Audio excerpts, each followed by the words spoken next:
ছেলে কিংবা মেয়েকে সর্বনিম্ন কত বছর বয়সে বিয়ে করা উত্তম? বিয়ে করলে কি রিজিক বাড়ে? হজ ও ওমরা পালনের পার্থক্য কি? সুন্দর প্রশ্ন করেছেন। ইসলামে বয়স নির্ধারিত নাই, বালেগ বালেগা হইতে হবে। বালেগ। এখন মেয়ে যদি 18 বছরের আগেই বালেগা হয়ে যায় তাকে বিয়ে করা চলবে। ছেলে যদি 21 বছরের আগেই বালেগ হয়ে যায় সে বিয়ে করতে পারবে, কোনো বাধা নাই। আপনাদের প্রচলিত আইন হচ্ছে জঙ্গলি আইন। কীরকম জঙ্গলি আইন? ছেলের বয়স যদি 21 না হয়, মেয়ের বয়স 18 না হয়, এটার নাম দিছে বাল্য বিবাহ। এর চেয়ে না যায় কাজই নাই তাদের কাছে। অথচ এই ছেলে মেয়ে যদি বিয়ে ছাড়া ফ্রি মিক্সিং লিভ টুগেদার শারীরিক সম্পর্ক করে, বয়স যাই হোক, প্রচলিত আইনে এটা কোনো দোষ না। এটা কি জঙ্গলি আইন না? কথা বলেন। আর শরীয়তের হুকুম বালেগ বালেগা, বিয়েতে কোনো সমস্যা নাই। তবে শর্ত হচ্ছে মেয়ে ছেলেকে পছন্দ করে কিনা তা দেখতে হবে, ছেলে মেয়েকে পছন্দ করে কিনা তা দেখতে হবে। এখানে তো বয়সের কোনো বিষয় নাই।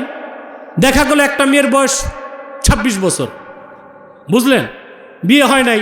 এখন একটা আতা ভূতা ছেলে আনছেন আপনি, মেয়ে তো পছন্দ করতেছে না, তাকে কি জোর করে বিয়ে দেওয়া যাবে? এটা জুলুম হবে না? পক্ষান্তরে মেয়ের বয়স 15 বছর, 16 বছর, 17 বছর, 18 বছর, যেই ছেলেকে আনছেন মেয়ে স্বেচ্ছায় পছন্দ করছে, আমি তাকে পছন্দ করি, তাহলে বোঝা যাচ্ছে মেয়েটা বালেগা এবং তার সেক্সুয়াল ডিমান্ড আছে। তখন যদি তাকে এই কাজে বাধা দেন, আপনি বৈধ পথে না দেন, সেটা কি মেয়ের উপর অবিচার নয়? কথা বলেন। ইসলামেরটাই সর্বোত্তম, শ্রেষ্ঠ।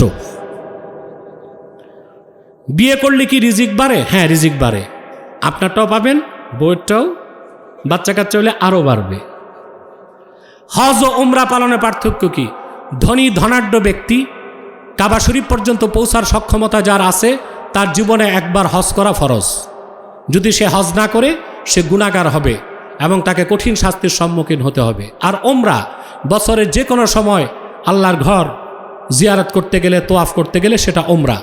কথা বুঝতে পারছেন? ওমরা হচ্ছে সুন্নাত।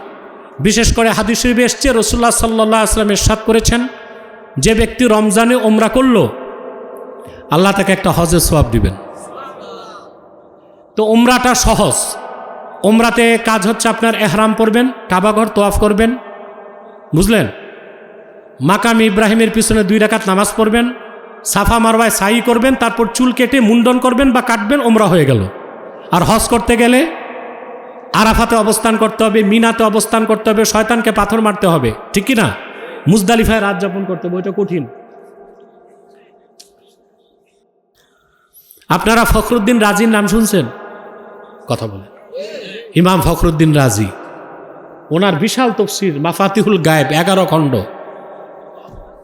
দুনিয়ার সেরা মুফাসসিরদের একজন। ওনার শায়েখ বুঝেন, আধ্যাত্মিক মুরব্বী, পীর বলেন যারে আপনারা। তো উনি যে নাজমুদ্দিন কোবরার কাছে বসতেন, খলিফা হল নাই, মুরিদ হইছেন। কি হয়েছেন?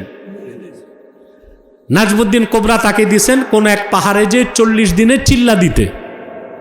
তো চিল্লা পুরানোর আগে ফখরুদ্দিন রাজি চলে আসছেন, আবার কিতাব লেখা শুরু করছেন। যার যেই নেশা, বুঝেন নাই? মৃত্যুর সময় শয়তান এসে ফখরুদ্দিন রাজিকে ওয়াসওয়াসা দিতেছে, আল্লাহর একত্বের বিপক্ষে ওয়াসওয়াসা দিতেছে। ফখরুদ্দিন রাজি দলিল দেন, শয়তান খণ্ডন করে। 99টা দলিল খণ্ডন হয়ে গেছে। ফখরুদ্দিন রাজির শেষ নিঃশ্বাস ত্যাগ হবে। হঠাৎ দেখেন ওনার মুর্শিদ নাজমুদ্দিন কোবরা সামনে উপস্থিত হয়ে বলতেছেন, ফখরুদ্দিন তুই শয়তানকে বল বিনা দলিলে আল্লাহ এক। শয়তানের গায়ে আগুন ধরে গেছে, শয়তান পালায় গেছে। ফখরুদ্দিন রাজি ইমানের সাথে বিদায় নিয়েছে। এটা ইস্তেমদাদে রুহানি। সুবহানাল্লাহ। আমাদের বংশের মুরব্বী, আজকে যার স্মরণে ইসালে সোয়াব, হযরত কারামত আলী জৌনপুরী রহমতুল্লাহ। বাংলাদেশে এমন মুসলমান নাই যে তার ওনার নাম জানে না। কারামত আলী জৌনপুরী কে শুধু অলি বুজুর্গ ছিলেন তা না, ইতিহাস বলে তিনি the spiritual founder of Bangladesh. বাংলাদেশের আধ্যাত্মিক স্থপতি শাহ কারামত আলী জৌনপুরী। ওনার কারামত আলী জৌনপুরী রহমতুল্লাহর হাতে বাংলা, বিহার, আসামে 2 কোটি লোক ইসলাম গ্রহণ করে মুসলমান হয়েছে। কত? আপনারা জানেন বাংলাদেশ স্বাধীন হয়েছে কেমনে? 2 নেশন থিওরি, দ্বিজাতি তত্ত্বের ভিত্তিতে, ঠিক না? 47-এ যখন দেশ ভাগ হবে তো সিদ্ধান্ত হলো যেই ভূখণ্ডে মুসলমান বেশি তা হবে পাকিস্তান, যে ভূখণ্ডে হিন্দু বেশি তা হবে হিন্দুস্তান। দেখা গেল বাংলাদেশে মুসলমান বেশি, এই জন্য 47-এ এটা হলো পাকিস্তান। আর সে কারণে 71-এ স্বাধীন হয়ে বাংলাদেশ হয়েছে। যদি হিন্দু বেশি হইতো তাহলে হয়তো ভারতের অংশ, আর যদি ভারতের অংশ হইতো তো ত্রিপুরা আর আসামের মতো কোনোদিনও বাংলাদেশ স্বাধীন হইতে পারত না। এই বাংলায় মুসলমানের সংখ্যা বাড়ল কেন? সকল ঐতিহাসিক একমত। মৌলানা শাহ কারামত আলী জৌনপুরী রহমতুল্লাহ বাংলা, বিহার আর আসামে 50 বছর দিনের দাবাত দিচ্ছেন। তার হাতে 2 কোটি লোক মুসলমান হবার কারণেই বাংলাদেশে মুসলমানের সংখ্যা বেড়ে গেছে। এই জন্য তাকে বলা হয় স্পিরিচুয়াল ফাউন্ডার অফ বাংলাদেশ, বাংলাদেশের আধ্যাত্মিক স্থপতি হযরত শাহ কারামত আলী জৌনপুরী। উনি বাংলাদেশ আবাদ করছেন, ধুতি খুলছেন, লুঙ্গি দিচ্ছেন, মাথার টিকলি মুছি টুপি দিচ্ছেন, মানুষকে কালেমা পড়ায় মুসলমান বানাইছে। আপনাদের সৌভাগ্য যে আপনাদের অঞ্চলে ওনার ছেলে আসছে, ওনার নাতি আমার পর্দাদা মৌলানা জহুরুদ্দিন আহমদ আব্বাসী রহমতুল্লাহ আসছেন এই এলাকায়। ওনার নাতির ছেলে আমার দাদা আল্লামা সিদ্দিক আহমদ আব্বাসী জৌনপুরী রহমতুল্লাহ পালকিতে চলতেন, বজরাতে আসতেন। আমার দাদাকে দেখছেন এমন লোক 2-1 জন বেঁচে থাকার কথা। এরপর আমার দাদার পর আসছেন আমার বাবা আল্লামা নেসার আহমদ আব্বাসী জৌনপুরী রহমতুল্লাহ। এখন তো আমরা আসি, আমরা তো এখন আর বোটেও আসি না, পালকিতেও আসি না। আমার দাদা হুজুরের পালকিটা এখনো সাতানিতে আছে। হ্যাঁ, আমি জানি এগুলো, আমি ছোটকালেও আসছি এই অঞ্চলে। তো বলছিলাম কারামত আলী জৌনপুরী রহমতুল্লাহর কথা। ওনার সাথে খুব বাহাস হইতো শরীয়তুল্লাহ ফরাইজির লোকদের। এরা জুমা পড়তো না, জুমা লাজুমা। প্রত্যেকটা বাহাসে শাহ কারামত আলী জৌনপুরী রহমতুল্লাহ বিজয়ী হয়েছেন আলহামদুলিল্লাহ। একবার রংপুরে বাহাস, যে বছর কারামত আলী জৌনপুরী রহমতুল্লাহ বিদায় নিয়েছেন, ওনার মাজার শরীফ তো রংপুরে, বাড়ি জৌনপুর, কারামত আলী জৌনপুরীর মাজার রংপুর। তিনি বাহাসের ডেট হয়ে গেছে, তিনি জ্বরে আক্রান্ত। ওনার ভাতিজা ছিল আবার ওনার জামাতা, তাকে তিনি বললেন তুমি যাও বাহাসে। তিনি বললেন এত বড় বড় আলেমরা আসবে, আমি তো এত বড় আলেম না। তিনি কিতাব খুলে সব দেখাই দিয়েছেন আর বলছেন তুমি যাও, বাকিটা আমি করব। ওনার জামাতা বাহাসে উপস্থিত হলেন, নিরঙ্কুশ বিজয় লাভ করছে। লোকজন বলে ব্যাপারটা কি? বলে আমি যতক্ষণ বাহাস করছি আমি দেখছি আমার ডানে কারামত আলী জৌনপুরী রহমতুল্লাহ দাঁড়ায় আছেন। এটা ইস্তেমদাদে রুহানি, ইস্তেমদাদে সুবহানাল্লাহ। হযরত ইউসুফ দেখেন তার বাপ ইয়াকুব জিহ্বায় কামড় দিয়ে তর্জনী উঁচু করে বলতেছে সাবধান, সামনে বাড়িস না ইউসুফ। দ্বিতীয় বর্ণনা আসছে, ওখানে লেখা উঠছে লা তাকরাবুজ জানা, জানার কাছেও যেও না। তৃতীয় বর্ণনা, জুলাইখা যখন হযরত ইউসুফকে প্রলুব্ধ করতে গেছে, বুঝতেছেন তো, জুলাইখা যে মূর্তির ইবাদত করত, ওই মূর্তির চেহারা ঢেকে দিস না দেখ। ইউসুফ বললেন জুলাইখা এইটার চেহারা ঢাকছো কেন? বলে এটা আমার খোদা, এইটার সামনে কুকাম কেমনে করি, শরম না?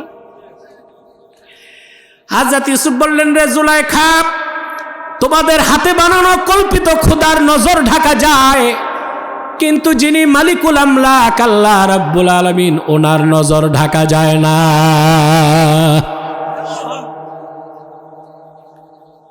হযরত ইউসুফ, না ফ্যান লাগবে না, হযরত ইউসুফ ঘুরলেন, ইউ টার্ন নিয়ে দিলেন দৌড়। যে দেখেন দরজা বন্ধ, হাত দিয়েছেন তালা খুলে গেছে। 1 2 3 4 5 6 7 সব খুলে গেছে।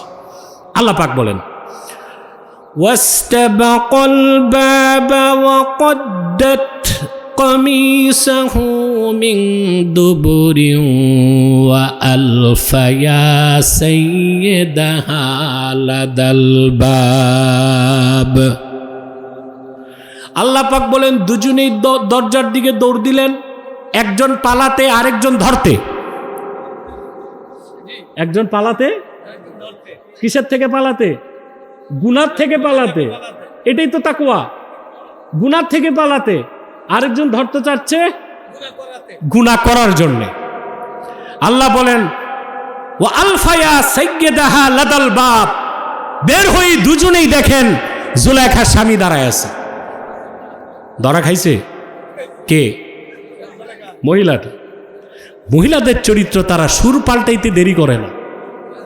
জুলাইখা দেখছে আমার তো এই কুল গেছে, এখন তো ওই কুলও, সুর পাল্টায় বলতেছে قالت ما جزاء من أراد بأهلك سوءا إلا أن يسجن أو عذاب أليم।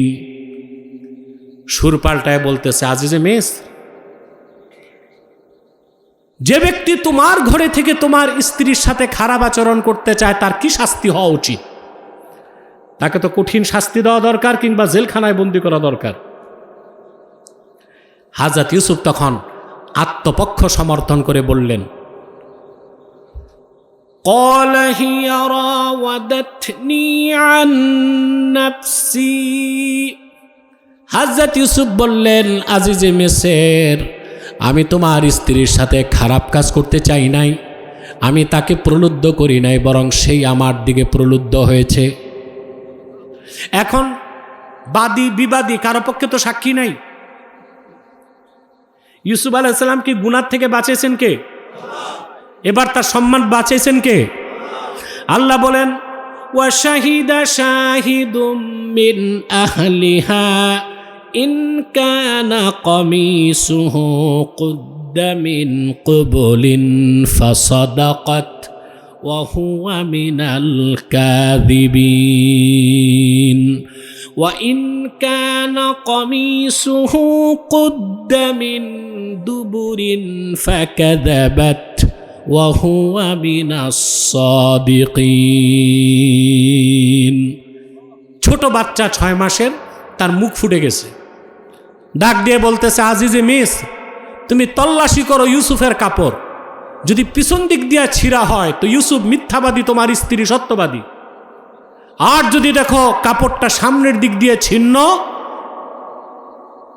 তাহলে ইউসুফ মিথ্যাবাদী, তোমার স্ত্রী সত্যবাদী। আর যদি দেখো পিছন দিক দিয়ে ছিঁড়া, তো ইউসুফ সত্যবাদী, তোমার স্ত্রী মিথ্যাবাদী। আল্লাহ পাক বলেন ফালাম্মা রাআ কামিসাহু কুদ্দা মিন দুবুরিন ক্বালা ইন্নাহু মিন কাইদিকুন ইন্না কাইদাকুন্না আযীম। সুবহানাল্লাহ।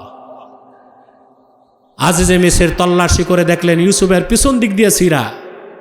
অপরাধী কে? হাজরাতে ইউসুফের সামনে আজিজে মিসর তখন বললেন ইন্না কাইদাকুন্না আযীম, জুলাইখা তোমরা মহিলা জাতি, তোমাদের চক্রান্ত মারাত্মক, ঠিক কিনা? তখন তিনি বললেন ইউসুফ আ'রিদ আন হাযা ওয়াস্তাগফিরি লিযামবিক ইন্নাকা কুনতা মিনাল খাতিইন। ইউসুফ তুমি নির্দোষ, এই বিষয়টার নিয়ে আর টেনশন করো না, তোমার দৃষ্টি সরাও। আর জুলাইখা তুমি পাপী, অন্যায়কারী, তুমি তোমার রবের কাছে ক্ষমা চাও। আমি যে কথা বুঝাতে কোরআন শরীফ থেকে ঘটনা বললাম, উদ্দেশ্য হচ্ছে বান্দা যখন আল্লাহর ভয় পুরাপুরি অন্তরে রাখে তখন সে গুনাহ করতে চাইলেও পারে না। কে বাঁচায়? কিন্তু প্রচেষ্টা আগে কার? বান্দার। বান্দার সর্বোচ্চ প্রচেষ্টা ব্যয় করবে, আল্লাহকে ভয় করবে, আল্লাহ তাকে গুনাহ থেকে বাঁচাবে, তার সম্মানও রক্ষা করবে। আমি যে আয়াতের ব্যাখ্যা এতক্ষণ করলাম, ও তাজাওয়াদু, আল্লাহ বলছেন সম্বল প্রস্তুত করো, ফাইন্না খাইরাজ জাদিত তাকওয়া, মুমিনের সর্বশ্রেষ্ঠ সম্বলের নাম তাকওয়া। আল্লাহকে ভয় করে চলবে ইনশাআল্লাহ। যে আল্লাহকে ভয় পায় সে নামাজ ছাড়ে, চুরি করে, ঘুষ খায়, সুদ খায়, জেনা করে, খেতে সীমা ধাক্কায়, পাল্লা এজনে কম দেয়। কয়দিনের দুনিয়া ভাই? চোখ বন্ধ করবেন, সব অন্ধকার। বাড়ি গাড়ি সন্তান সন্ততি কেউ তো সাথে থাকবে না। যা হারাম পথে অর্জন করে রেখে গেলেন, কিছু সাথে যাবে? সুতির কাফনটা ছাড়া আর কিছু যাবে? খালি হাত যাবেন? খালি হাত কিনা? শাহে সিকান্দার জুলকারনাইন বাদশাহ মৃত্যুর সন্ধিক্ষণে আপন সন্তানদেরকে ডেকে বললেন, আমার ওসিয়ত হচ্ছে, আমার মৃত্যুর পরে গোসলের পর কাফন যখন পরাবা, আমার হাত দুইটা বাইরে বের করে দিও।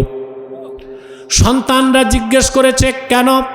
তিনি বলেছেন, এই পৃথিবীর মানুষকে মৃত্যুর পরে আমি সবক দিতে চাই।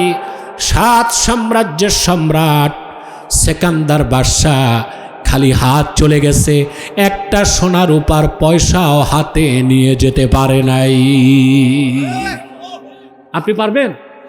এই ভয়টা অন্তরে রাখবেন। নামাজ কাজা করবেন না, নামাজ যত সময় পড়বেন, হালাল পথে চলবেন। অন্তত বেশি ন্যাক করতে না পারলেও গুনাহগুলো ছেড়ে দিবেন, এই উসিলায় বেঁচে যাবেন। পারবেন তো ইনশাআল্লাহ? আল্লাহ আমাদেরকে কবুল করুক, মঞ্জুর করুক, বলুন আল্লাহুম্মা আমিন।